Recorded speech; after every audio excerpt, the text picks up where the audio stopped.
Bismillahirrahmanirrahim. Alhamdulillahirabbil alamin wa bihi nasta'in wa la umuri dunya waddin.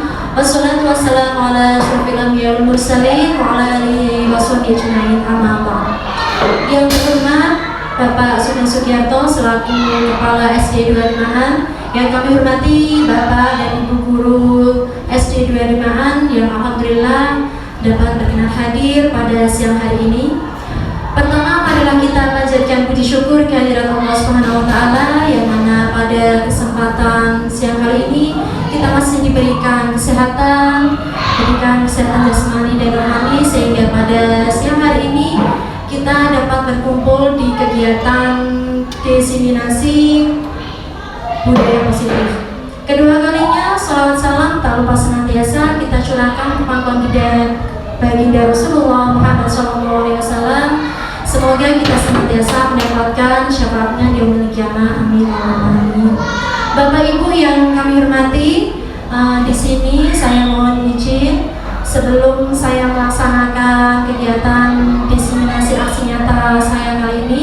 Pertama, saya ucapkan terima kasih kepada Bapak Sugeng Sugiarto, Sarjana Pendidikan selaku Kepala SD 25an yang sudah memberikan izin kepada saya, calon guru penggerak angkatan 9 yang telah melaksanakan kegiatan diseminasi, yang sudah memberikan izin kepada saya untuk melaksanakan kegiatan ini. Yang kedua kalinya, saya juga ucapkan terima kasih kepada Bapak Ibu Guru segenap Dewan Guru SD 25an yang sudah meluangkan waktunya untuk mengikuti kegiatan saya siang hari ini. Yang berikutnya ya, sebelum kita laksanakan kegiatan saya kali ini, yaitu aksi nyata modul 1.4 tentang budaya positif, bersama saya Norma Fitriani, calon guru penggerak angkatan 9 dari SD 25an Kabupaten Kudus.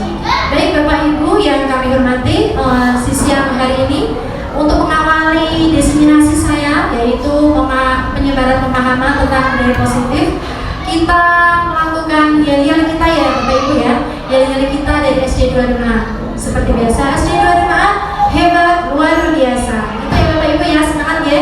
Ya, kita mulai yel-yelnya biar semangat. SD 25 hebat luar biasa. Tepuk tangan. Terima kasih. Baik, untuk mengawali kita kegiatan ini, mari kita baca basmalah bersama-sama. Semoga kegiatan ini akan membawa manfaat untuk kita semua. Mari kita awali dengan membaca basmalah. Bismillahirrahmanirrahim. Terima kasih. Kegiatan saya kali ini yaitu aksi nyata yang telah saya laksanakan di modul 1.4 ini adalah penyebaran pemahaman, yaitu diseminasi tentang budaya positif, menerapkan pemahaman pengamalan tentang budaya positif. Next. Nah sekarang Bapak Ibu saya mau tanya, sebelum kita lanjut ke materi, saya mau tanya dulu, budaya positif apa sih itu budaya positif? Mungkin ada yang mau berpendapat mengenai apa itu budaya positif? Bapak Ibu, budaya positif itu apa? Bisa diberikan apa sepengetahuan Bapak Ibu, mungkin sudah ada yang tahu mengenai tentang budaya positif? Silakan. Keyakinan universal yang diterapkan di sekolah. Iya. Oh baik, terima kasih. Keyakinan universal yang diterapkan di sekolah. Ya bagus. Budaya positif itu adalah nilai-nilai, keyakinan-keyakinan yang telah disepakati bersama di sekolah untuk mewujudkan siswa peserta didik yang menuju profil pelajar Pancasila, yang intinya adalah agar siswa itu menerapkan budaya positif agar tercipta siswa yang bertanggung jawab, mempunyai sikap dan kepribadian yang berkarakter yang baik, sehingga menimbulkan sikap-sikap positif di lingkungan sekolah. Nah, konsep inti budaya positif kali ini yang nanti kita akan bahas pada siang hari ini, yaitu pertama adalah perubahan paradigma belajar, yang kedua adalah nanti kita motivasi perilaku manusia, yang ketiga disiplin belajar, yang keempat nanti ada posisi kontrol, nilai-nilai kebajikan, keyakinan kelas, kebutuhan kebutuhan dasar manusia, dan yang terakhir nanti kita akan belajar tentang segitiga restitusi. Pembelajaran dengan paradigma baru. Ya, pembelajaran paradigma baru merupakan pembelajaran yang dirancang berdasarkan prinsip pembelajaran berdiferensiasi, sehingga para peserta didik belajar sesuai kebutuhannya berdasarkan tahap perkembangan sesuai teori psikologi modern untuk mewujudkan profil pelajar Pancasila. Dan jadi pembelajaran paradigma baru ini adalah pembelajaran yang dengan prinsip berdiferensiasi, yaitu pembelajaran berpusat pada murid, ya, sesuai dengan pembelajaran pemikiran Ki Hajar Dewantara, yaitu kita sebagai pendidik adalah sebagai penuntun murid untuk membelajarkan murid, ya, menuntun ke arah kodrat alam dan kodrat zamannya sekarang. Jadi sekarang ini adalah murid kita itu mengajar semuanya adalah berpihak pada murid. Miskonsepsi teori kontrol. Sebelum ini tadi ada miskonsepsi teori kontrol. Yang pertama nanti adalah ilustrasi guru mengontrol murid. Nah, ini miskonsepsi teori kontrol ini adalah yang tidak benar, ya, miskonsepsi itu, ya. Ilustrasi guru mengontrol murid. Jadi bukan guru yang mengontrol murid, ya. Kita itu sebagai guru bukan mengontrol murid, tapi murid itu sendiri yang nanti yang kita mampu belajar yang berpihak kepada murid. Ilustrasi bahwa kritik dan membuat rasa bersalah mampu menguatkan karakter. Ilustrasi bahwa kritik dan membuat rasa bersalah mampu menguatkan karakter. Apakah benar ini Bapak Ibu? Kalau anak dikritik, dimarahin, itu apakah mampu menguatkan karakter anak? Ya, tidak, ya. Jadi itu kalau kita mengkritik anak, memarahin anak, itu adalah justru karakter anak itu malah akan cenderung dia itu menjadi pemalu dan juga malah pendiam, ya. Ilustrasi bahwa semua penguatan positif, efektif dan manfaat. Ilustrasi bahwa orang dewasa berhak memaksa. Apakah sepakat Bapak Ibu, orang dewasa seperti kita sebagai guru apakah harus memaksa anak? Tidak, ya, bukan. Jadi kita itu tidak boleh memaksa anak. Apalagi sekarang perkembangan pendidikan sekarang itu harus berpihak kepada murid. Yang tadi, ya, pembelajaran yang berdiferensiasi. Tidak boleh kita harus berpusat pada murid. Disiplin positif. Nah, itu tadi adalah pengertiannya. Disiplin berasal dari kata disiplina yang artinya belajar. Disiplin mengacu pada disiplin diri yang memiliki tanggung jawab terhadap apa yang dilakukan berdasarkan nilai-nilai yang diyakini. Disiplin positif merupakan salah satu cara penerapan disiplin yang bertujuan untuk menumbuhkan kesadaran serta memberdayakan peserta didik tanpa imbalan penghargaan atau reward, ancaman atau hukuman.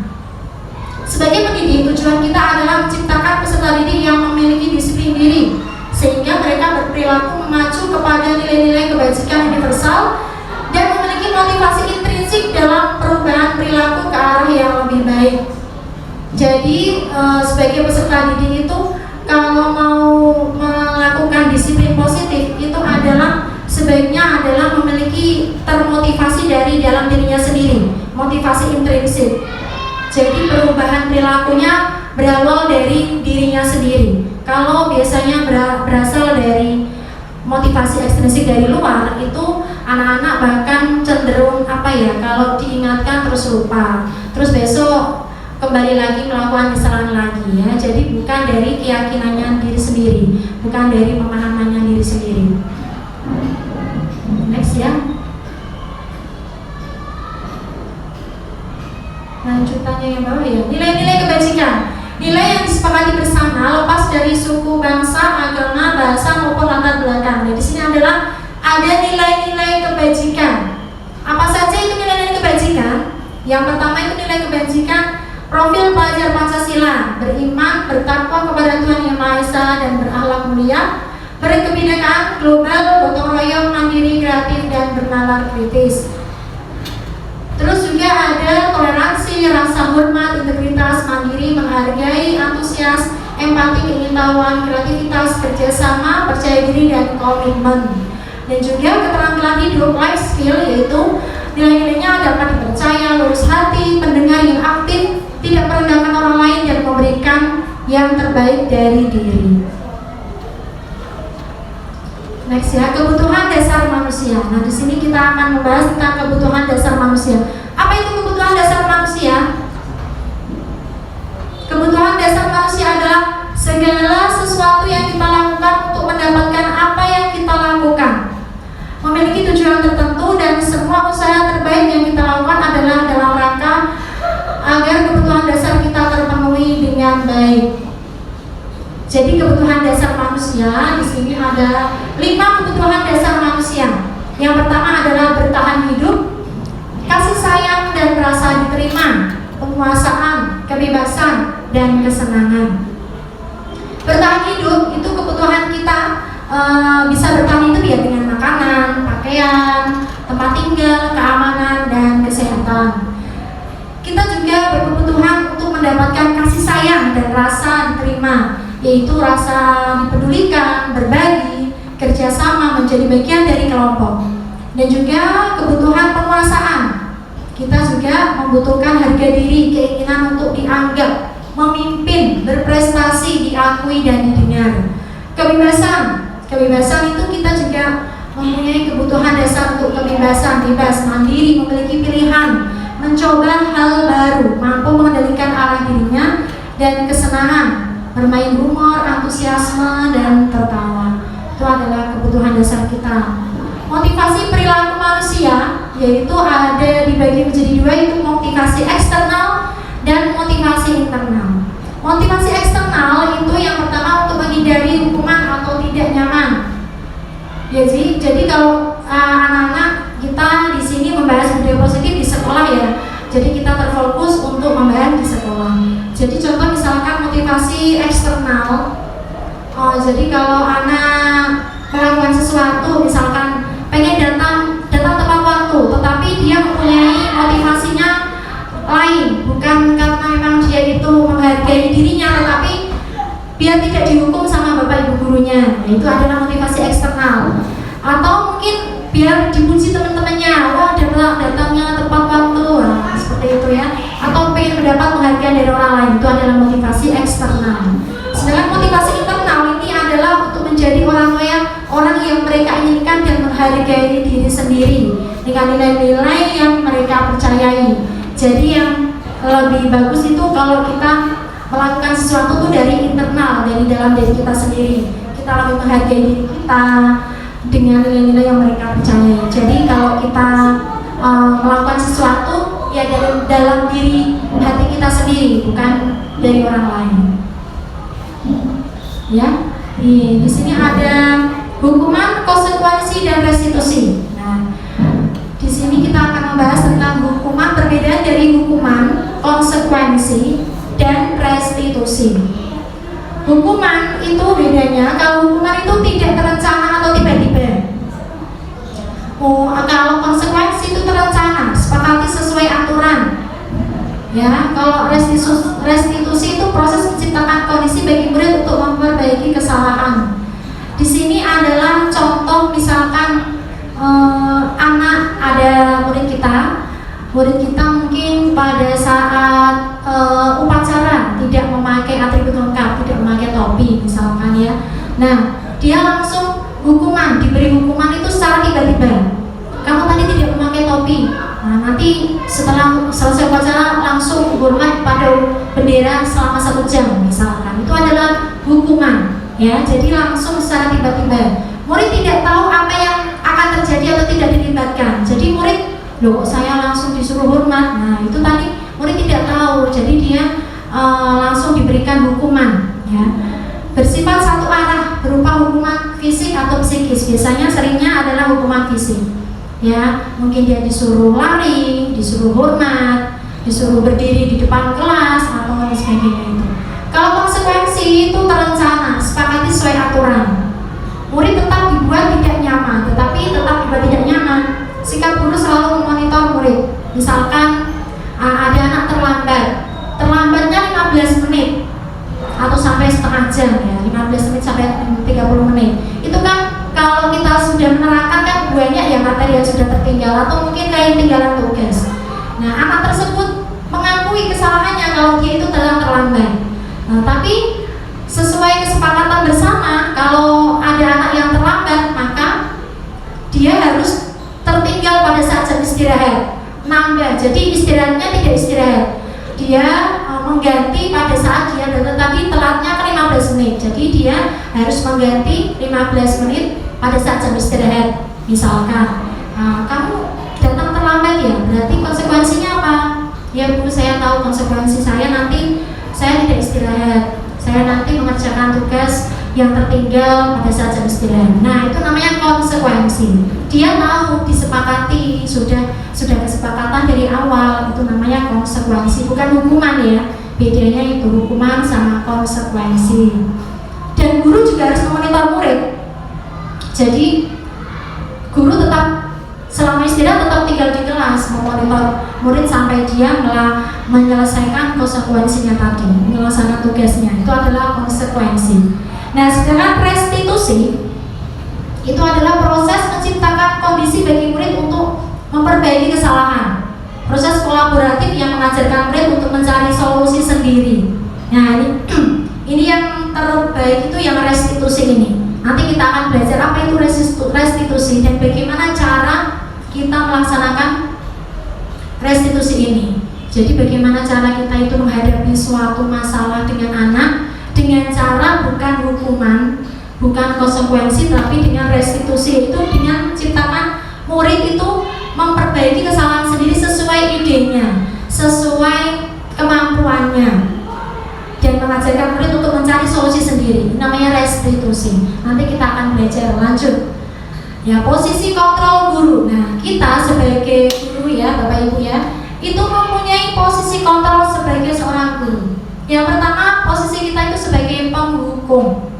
Yang kedua adalah pembuat merasa bersalah. Yang ketiga sebagai teman. Yang keempat pemantau. Yang kelima manajer. Nah, contoh penerapan 5 posisi kontrol. Nah, tadi saya contohkan di sini ada kasus siswa tidak memakai atribut lengkap saat upacara bendera. Nah, ini kasusnya. Bagaimana posisi kontrol seorang guru? Di situ ada 5 posisi kontrol. Kalau posisi kontrol gurunya sebagai seorang penghukum, maka murid itu tadi yang melanggar aturan tadi disuruh hormat pada bendera selama 1 jam. Nah, berarti guru itu sebagai penghukum murid ya. Nah, kalau misalkan yang kedua membuat merasa bersalah, yang dilakukan kepada anak tersebut yang melakukan kesalahan, biasanya mengatakan seperti ini, berapa kali ibu bapak harus memberitahu kamu selalu saja mengecewakan ibu dan bapak. Nah, kamu selalu saja mengecewakan. Berapa kali sudah saya katakan, berapa kali sudah ibu beritahu, kamu tidak membawa topi terus setiap hari Senin. Nah, itu berarti posisi kontrol guru adalah sebagai pembuat merasa bersalah. Jadi anak merasa bersalah. Oh iya, saya sudah dikasih tahu bu guru bolak-balik, sudah berkali-kali, kok saya lupa terus setiap hari Senin nggak bawa topi misalkan. Berarti dia sudah merasa bersalah. Tetapi tadi siswa tadi dibuat tidak nyaman. Kalau kita mau merasa bersalah ini ya ada kalanya benar, ya ada kalanya benar, ada kalanya juga benar. Tetapi nanti kedepannya ini nanti akan terlihat bagaimana posisi kontrol yang baik sebagai seorang guru ya. Coba lanjut yang ketiga, sebagai teman. Nah, sebagai teman, misalkan sebagai teman itu yang dikatakan guru seperti ini. Ayo dong, ikuti aturan sekolah. Tolong bantu ibu bapak ya. Sekali ini saja. Ya sudah, tidak apa-apa. Kamu nggak bawa topi kali ini, besok bawa topi ya, misalnya gitu. Lain kali jangan sampai berbuat seperti ini lagi ya. Lain kali besok hari Senin kalau upacara kamu bawa topi ya, jangan diulangi lagi loh ya. Gitu, itu adalah posisi guru sebagai teman. Jadi kita memposisikan murid itu sebagai teman. Ya murid itu senang ya, berarti tidak dimarahi Pak, nggak dimarahi. Tapi suatu saat dia akan mengulangnya lagi, karena dia merasa, wah saya nggak dimarahin sama ibu guru tadi kok, berarti nak lupa lah nggak apa-apa, besok lupa lagi nggak apa-apa. Nah, berarti anak tersebut terkadang masih menyepelekan gurunya ya. Yang keempat, sebagai pemantau. Nah, pemantau itu seperti ini. Kamu sudah melanggar peraturan sekolah, kamu tahu konsekuensinya. Setelah upacara, kamu beri atributnya ke koperasi dan jangan diulangi lagi. Nah, itu pemantau. Jadi memantau murid. Kamu tahu kan konsekuensinya? Kamu tahu kan peraturannya? Kalau upacara itu bagaimana memakai atribut lengkap? Ya, Bu tahu. Nah, setelah ini nanti kalau istirahat beli atributnya. Misalnya ketinggalan dasinya, dasi saya hilang Bu. Ya beli. Nanti beli di koperasi. Itu adalah sebagai pemantau. Posisi kontrol sebagai pemantau. Nah, yang terakhir adalah sebagai manajer. Bagaimana posisi kontrol guru sebagai manajer? Ya, coba nanti mungkin Bapak Ibu bisa menilai mana posisi kontrol yang tepat kita sebagai guru. Yang manajer itu seperti ini. Apakah kamu tahu kesalahanmu? Kira-kira bagaimana kamu memperbaiki kesalahanmu? Nah, kalau anak kita sebagai seorang manajer, posisi kontrol ya, bukan manajer itu seakan-akan manajer itu terus seenaknya, bukan. Manajer itu maksudnya di sini kita sebagai mengontrol anak, memanage anak. Apakah kamu tahu kesalahanmu? Berarti kan dia mikir, oh iya saya salah, saya sudah nggak bawa topi misalkan. Kira-kira bagaimana kamu memperbaiki kesalahanmu? Jadi kita tidak langsung memberikan solusi kepada anak, tapi dia mikir solusinya sendiri bagaimana. Terus bagaimana kamu memperbaiki kesalahanmu? Kan tadi kamu salah nggak bawa topi. Nah, pasti nanti dia akan mengutarakan sendiri. Ya Bu, besok saya pada hari Senin saya bawa topi. Saya ingat terus Bu. Nanti topinya kalau malam langsung saya masukkan ke tas. Berarti dia punya solusi sendiri, punya inisiatif sendiri. Ya Bapak Ibu. Nah, itu berarti kita sebagai posisi kontrol guru itu yang paling tepat berarti sebagai dari kelima itu sebagai apa Bapak Ibu? Sebagai manajer. Jadi kita itu sebaiknya itu mengontrol, posisi kontrol kita sebagai guru itu adalah sebagai manajer. Ya mungkin dari 2 dan 4 tadi, pembuat merasa bersalah, pemantau, teman, manajer itu baik. Asalkan tidak yang nomor 1 ya Bapak Ibu ya, penghukum. Jadi mulai sekarang dihindari dengan posisi kontrol sebagai penghukum. Karena anak sekarang itu sudah berbeda dengan anak zaman dulu ya Bapak Ibu ya. Jadi itu kita posisikan diri kita sebagai pendidik itu sebaik-baiknya, agar anak bagaimana dia itu kerasa betah di sekolah, biar dia itu merasa dihargai, biar dia itu merasa nyaman. Dan seperti ini, itu adalah perlakuan guru kepada muridnya. Bagaimana itu kalau anak merasa dihargai, dihormati, ya kita itu sesuai pemikiran pendidikan, sesuai Ki Hajar Dewantara seperti ini Bapak Ibu. Jadi kita itu menuntun, jadi kita menghadap kepada murid, bukan murid yang nurut pada kita. Beda. Sekarang sudah berbalik Bapak Ibu, sudah berbalik. Jadi murid kita yang menghadap kepada murid, menuntun kepada murid. Bagaikan kita menanam padi, ya. Lahannya itu ya anak-anak kita, lahan padi itu. Nah, bibitnya sudah ada. Bagaimana cara kita itu menyemai, memberi pupuk, menyirami, merawatnya, seperti itu. Jadi itu adalah sesuai pemikiran Ki Hajar Dewantara agar kedepannya terciptalah pendidikan sesuai profil pelajar Pancasila. Ya, coba ini Bapak Ibu ada ditebak ya. Tadi kan sudah saya jelaskan tentang posisi kontrol kita sebagai guru ada 5. Coba ini posisi kontrol, apakah saya kecewa sekali dengan kamu. Ya coba kira-kira apa tadi Bu? Posisi kontrol apa tadi? Saya kecewa sekali dengan kamu. Penghukum, pemantau, pembuat rasa bersalah, teman. Apa Bu? Pembuat rasa bersalah. Oke, coba hasilnya apa? Benar jawabannya? Pembuat rasa bersalah? Iya bagus. Tepuk tangan dulu, sama. Pintar ya. Berarti tadi memperhatikan. Terima kasih. Lanjut ya. Lanjut next, ada pertanyaan lagi. Posisi kontrol apakah aku? Kamu tidak melakukannya. Apa tadi 5 posisi kontrol tadi yang masih ingat? Sebagai penghukum, pembuat merasa bersalah, teman, manajer, kamu tidak pernah benar melakukannya, berarti menyalahkan. Apa Bapak Ibu? Pembuat merasa bersalah, coba apa ya jawabannya? Penghukum ya. Kamu ini tidak pernah benar, selalu aja salah. Nah, penghukum itu sukanya nunjuk-nunjuk gini. Kamu itu, nah supaya nunjuk-nunjuk. Nah ini kita tolong dihindari ya Bapak Ibu ya. Kita menghukum anak dengan menunjuk itu. Aku dituding tadi bu gurunya itu. Terus penghukum, kamu itu tidak pernah benar. Ya saya juga merasa Bapak Ibu. Saya sebelum saya menjadi guru penggerak, belum ya.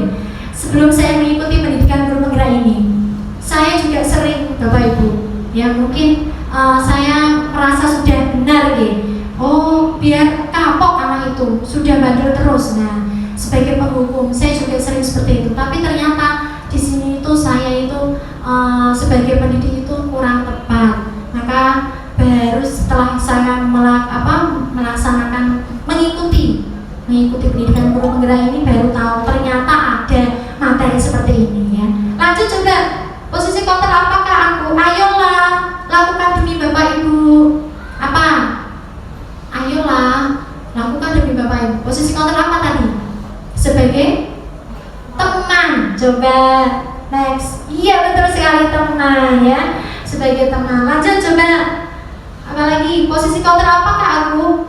Apa rencanamu untuk menyelesaikan masalah ini? Ya apa Bu? Manajer. Coba betul apa enggak? Oh ya betul sekali. Sudah, masih ada apa lagi? Oh masih ada. Coba.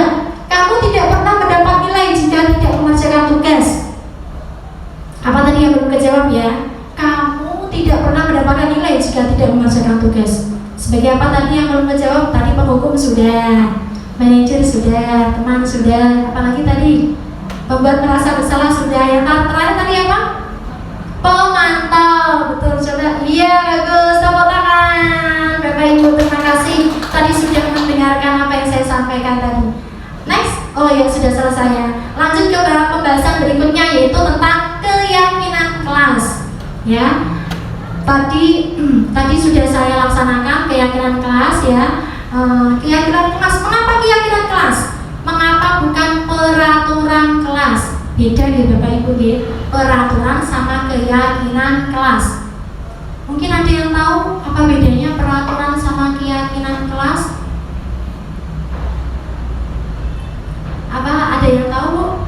Peraturan. Biasanya kalau kita membuat di awal pembelajaran ya, ayo kita buat kesepakatan kelas. Bedanya apa sih kesepakatan, peraturan, keyakinan? Nah, kalau peraturan kelas seperti peraturan kalau coba ini saya beri contoh, nanti Bapak Ibu bisa memahami sendiri. Kalau di jalan kan ada peraturan memakai helm saat berkendara, ya Bapak Ibu. Memakai helm itu peraturan yang buat siapa? Apakah Bapak Ibu ikut membuat peraturan itu memakai helm saat berkendara? Tidak, ya. Nah, peraturan. Berarti peraturan itu tidak yang membuat itu kita tidak terlibat. Tapi kalau keyakinan kelas itu kita ikut terlibat dalam membuatnya dan disepakati bersama. Itu keyakinan kelas. Pembentukan keyakinan kelas bersifat abstrak berupa pernyataan universal dibuat dalam pernyataan positif. Sedikit saja agar mudah diingat, sesuai dengan kondisi kelas dan sekolah sehingga mudah diterapkan. Dilibatkan saat membuat keyakinan kelas semua warga sekelas atau sekolah. Jadi seperti ini Bapak Ibu. Misalkan ada peraturan, biasanya pada membuat ini ya. Peraturannya apa? Coba peraturannya apa Bapak Ibu? Dilarang mencontek. Dilarang mencontek saat ulangan. Ada ya peraturan seperti itu. Kadang ditulis ya dilarang mencontek ya. Dilarang membuang sampah sembarangan. Ya. Nah, itu dilarang. Ada kata jangan, dilarang. Itu adalah negatif. Maka harus diubah menjadi positif. Yang kata dilarang, jangan itu dihilangkan. Misalkan dilarang mencontek, maka kita harus ke positifnya apa?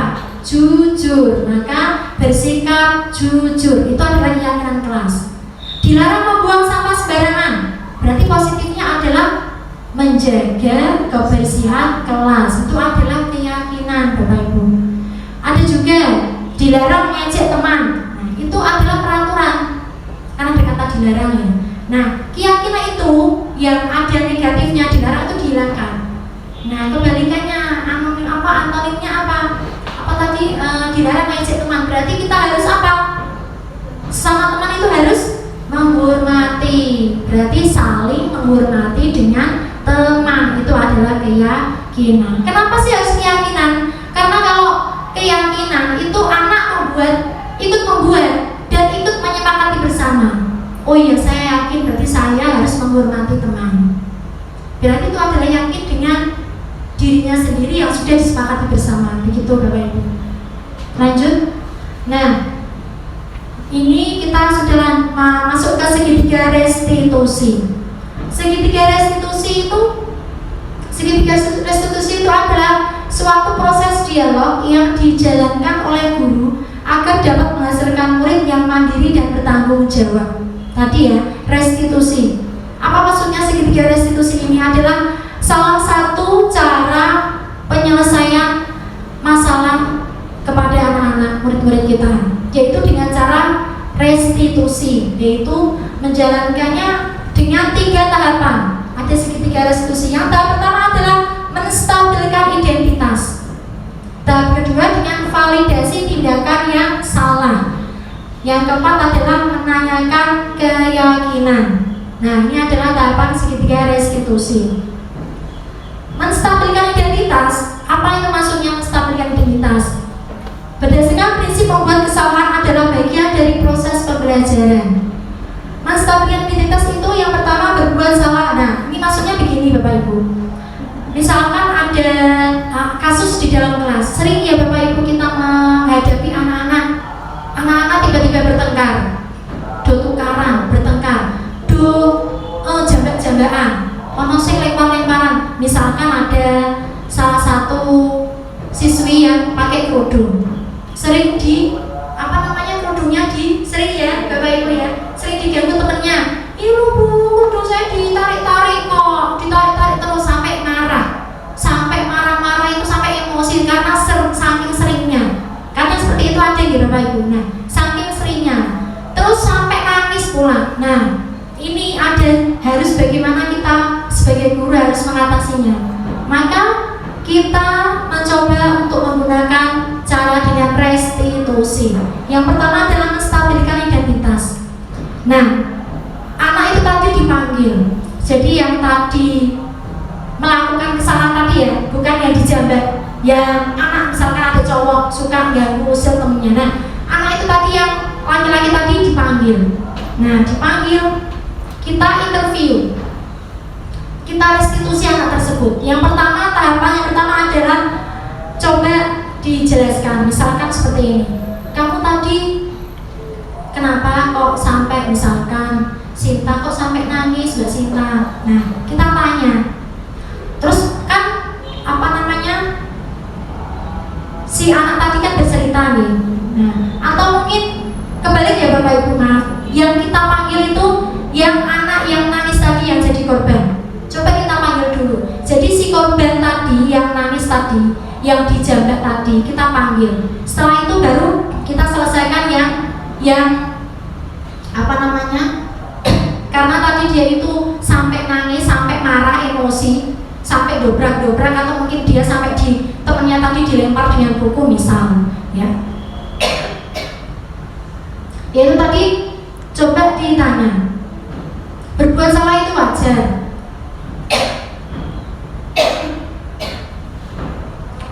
Tidak ada manusia yang sempurna. Bapak Ibu juga pernah melakukan itu.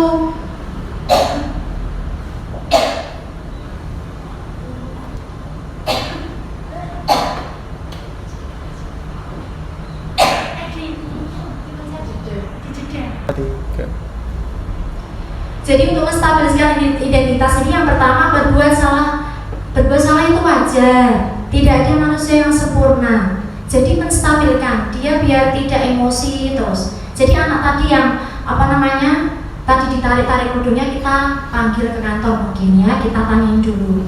Nah, tadi kenapa kok sampai dobrak-dobrak meja misalkan. Nah, berbuat salah itu wajar. Maksudnya kenapa dia kan mesti cerita ya.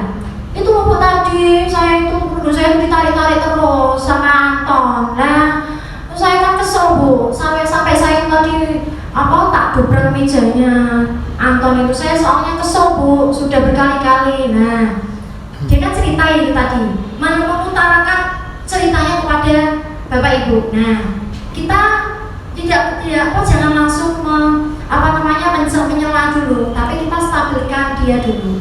Oh begitu, ya wajar kalau kamu marah. Nah seperti itu, wajar ya kalau kamu itu marah. Kalau ibu di posisi kamu juga mesti marah. Soalnya kan kudunya sudah bagus-bagus, tapi kok ditarik-tarik. Nah, jadi dia kan stabil dulu. Nah, lanjut, setelah kestabilan rutinitas, tahap yang kedua itu bagaimana?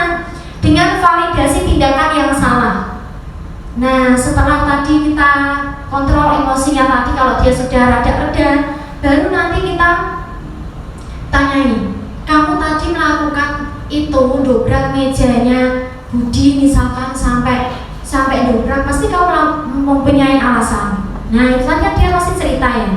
Nah, padahal kamu bisa melakukannya lebih buruk dari ini ya, misalkan sampai memukul. Nah, untungnya kamu nggak sampai memukul. Iya Bu, tadi mau sampai pukul, tapi tak tahan-tahan. Nah, saya dobrak mejanya aja gitu kan, dia cerita. Mesti kan anak tadi cerita ya kan.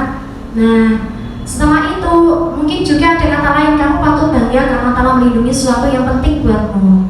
Ada juga kamu melakukannya karena mempertahankan sesuatu yang penting bagimu kan. Nah, jadi kan dia pertahankan, misalkan dia membela diri. Nah, itu wajar nak, kamu seperti itu juga pasti punya alasan yang tersendiri kan. Nah, itu namanya validasi tindakan yang salah. Memvalidasi, dia itu salah, tapi kita validasinya ya.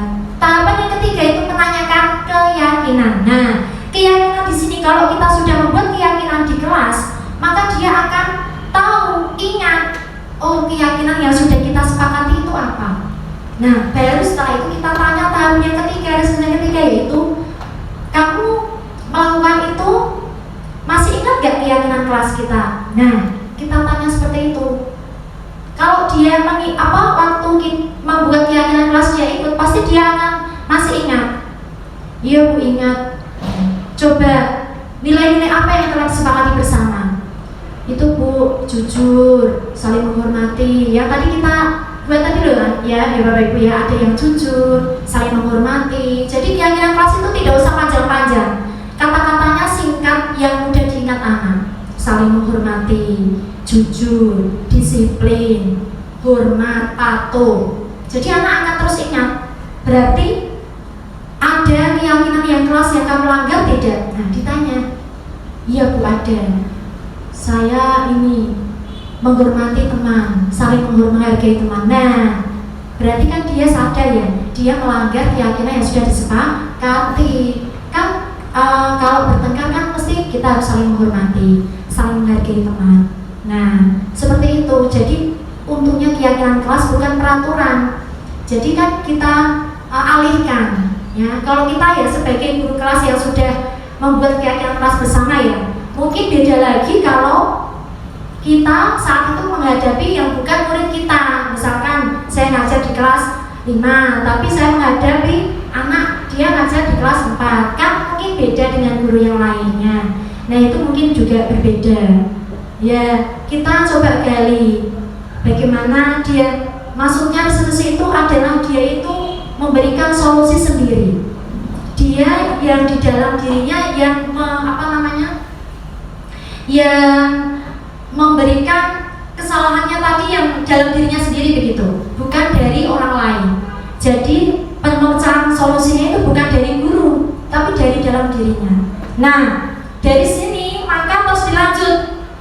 Bukan sampai itu saja, kan tadi kan sudah sampai, oh iya Bu, saya telah melanggar tidak menghormati saling menghormati teman. Nah, berarti kamu masih ingat ya keyakinan kelas kita.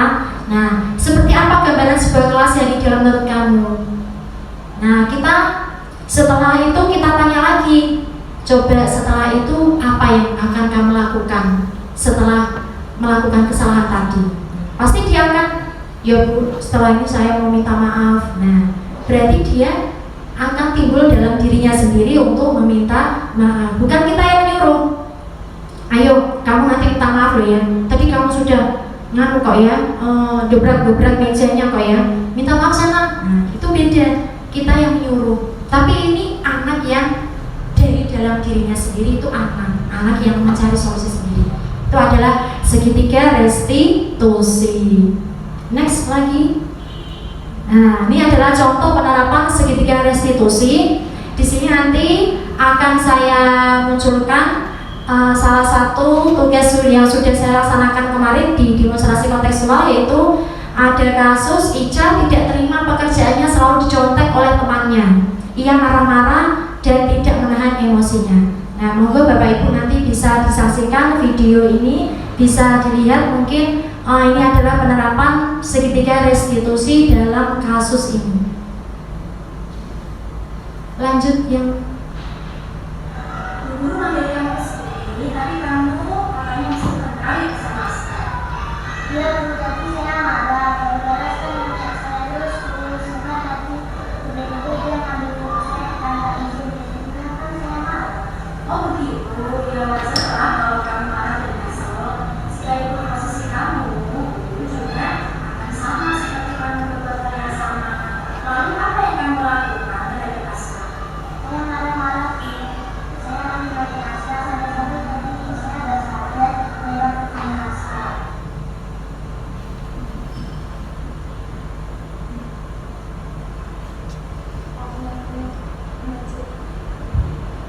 Ya, itu tadi adalah contoh penerapan segitiga restitusi ya Bapak Ibu ya. Jadi itu tadi yang sudah saya laksanakan itu adalah penerapan segitiga restitusi dari 3 tahapan tadi: menstabilkan identitas, validasi tindakan yang salah, yang ketiga adalah keyakinan, menanyakan keyakinan, begitu Bapak Ibu.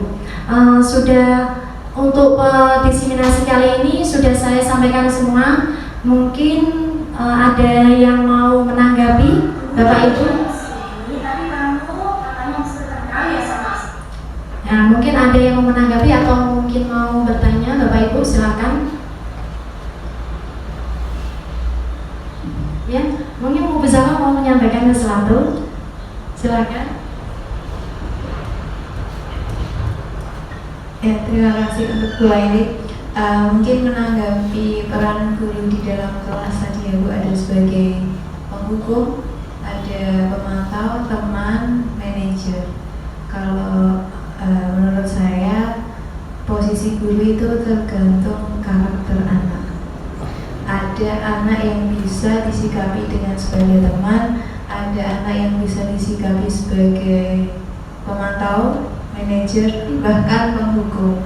Penghukum itu pun kadang ketika anak sudah dikasih tahu berkali-kali tapi masih tidak mau mengikuti kesepakatan yang sudah dibuat bersama-sama, seperti itu.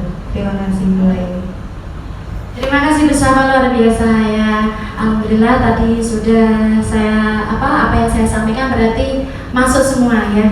Pertanyaan, tanggapan yang bagus ya, memang betul ya, posisi kontrol seorang guru itu tidak selamanya terus manajer terus ya, yang terbaik itu manajer terus, tidak. Memang benar, karena kita itu apalagi guru kelas SD ya, dari kelas 1 sampai kelas 6 mempunyai karakter yang sesuai usianya, dari mulai kelas 1, kelas 2, kelas 3 sampai kelas 6. Apalagi yang sudah kelas tinggi, mungkin untuk posisi manajer yang bisa kita praktekkan itu pada anak yang sudah mempunyai pandangan yang luas, mungkin di kelas tinggi ya, di kelas tinggi mungkin kita bisa ajak ngobrol, nah terus kita bisa wawancara seperti itu. Tapi beda dengan anak kelas rendah, bagaimana kan kita tidak tahu dia langsung tahu keyakinan lah, tahu ini tahu itu, kan tidak ya. Maksudnya itu kita arahkan, mungkin betul tadi sesuai karakter. Mungkin ada kalanya kita itu menjadi teman.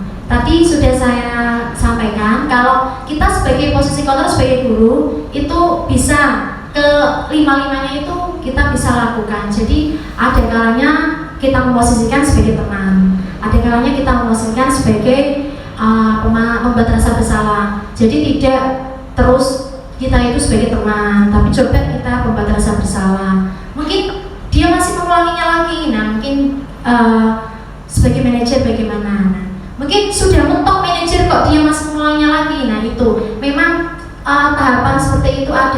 tidak langsung tidak langsung berhasil kepada anak. Ada yang langsung mengena kepada anak. Itu pun tergantung karakter dari anak masing-masing. Ya, terima kasih. Mungkin ada yang lain dari Bapak Ibu yang lain? Sudah cukup? Ya, terima kasih. Demikian adalah diseminasi dari pemaparan dari saya tentang budaya positif. Sekali lagi di sini saya bukan termasuk menggurui Bapak Ibu ya. Kita di sini adalah belajar bersama-sama. Di sini saya menyampaikan apa yang sudah saya dapatkan di pendidikan guru penggerak, terutama di modul 1.4 ini tentang budaya positif. Kebetulan di sini tugasnya adalah menyebarkan pemahaman kepada Bapak Ibu. Jadi semoga di sini dengan masuk penyebaran diseminasi ini adalah agar budaya positif itu nanti akan terus terlaksana di sekolah kita di SD 2 Demaan ini. Dan alhamdulillah budaya positif di sekolah kita sudah banyak ya Bapak Ibu ya. Kebiasaan-kebiasaan yang sudah kita laksanakan, mulai dari meningkatkan religius siswa, memulai dengan doa asmaul husna bersama-sama, kebiasaan 5S, senyum, salam, sapa, sopan, santun kita sudah laksanakan ya Bapak Ibu. Alhamdulillah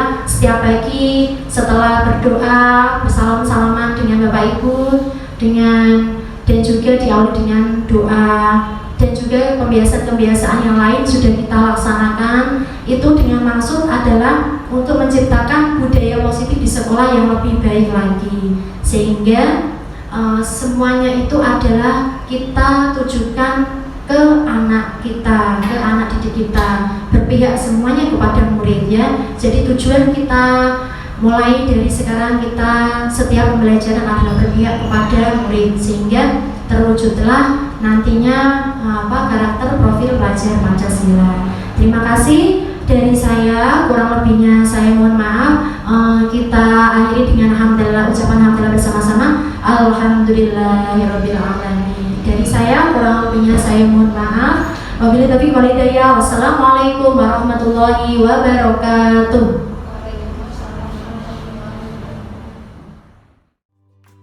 Assalamualaikum warahmatullahi wabarakatuh. Saya Safani Nia, teman dari Bu Laili, calon guru penggerak angkatan 9. Alhamdulillah hari ini sudah menyampaikan diseminasi tentang budaya positif. Untuk budaya positif di SD 2 Demaan sebagian besar sudah kami laksanakan, dan semoga dengan diseminasi yang telah disampaikan tadi kami bisa meningkatkan budaya positif yang ada di sekolah. Seperti itu. Terima kasih. Assalamualaikum warahmatullahi wabarakatuh. Nama saya Bu Syifa, salah satu guru di SD Demaan 2, rekan dari Bu Laili, calon guru penggerak angkatan 9. Nah, Bu Laili sudah melakukan seminar mengenai diseminasi mengenai khususnya budaya positif di sekolah. Nah, berdasarkan seminar tadi, Bu Laili sangat menginspirasi bagi kami, dan semoga kami dapat mengaplikasikan budaya positif di SD 2 Demaan. Terima kasih.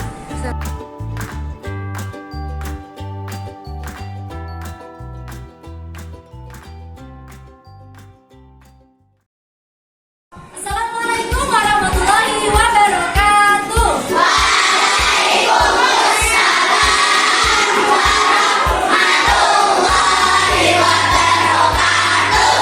Selamat pagi. Gimana kabarnya hari ini? Alhamdulillah.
yang sesuai.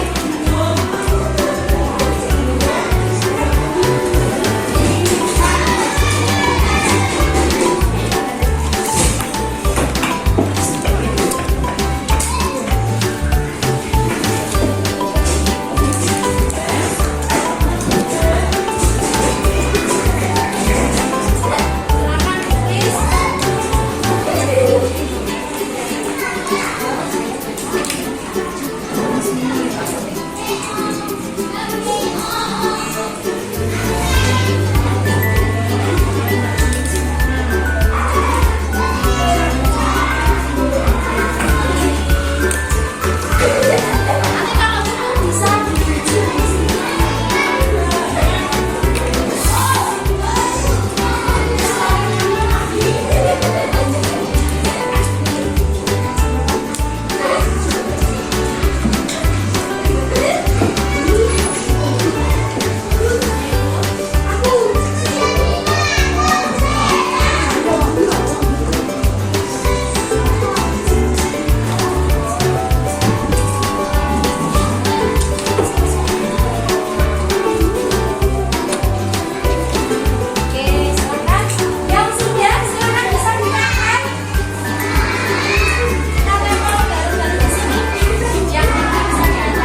kelas 5. Hari ini saya dan teman-teman membuat keyakinan kelas bersama Bu Guru. Semoga keyakinan kelas ini terlaksanakan dan kita taati. Wassalamualaikum warahmatullahi wabarakatuh.